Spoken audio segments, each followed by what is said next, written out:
countries of Central America are sort of at the beginning or the upcycle of the epidemic. There are different capacities in different countries and different risks and different threats. There are lots of vulnerable people, migrants and others who are scattered throughout the sub-region, and there are many other communities who may be left behind as well.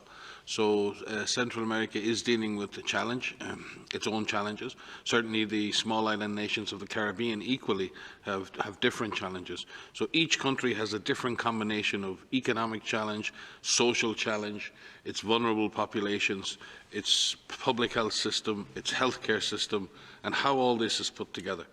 And it's really important that each country, and I am glad to report that almost every country in Central and South America now has a national action plan that is being supported by the international community, in many cases by humanitarian partners in the UN system and NGO partners. And some countries do need that external assistance.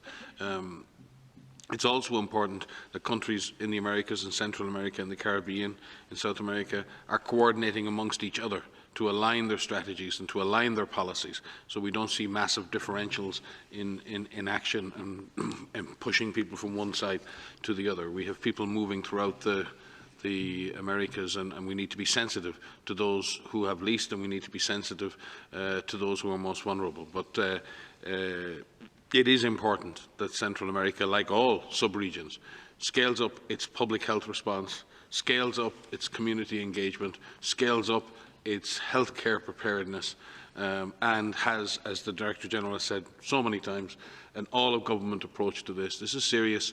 This is a deadly virus.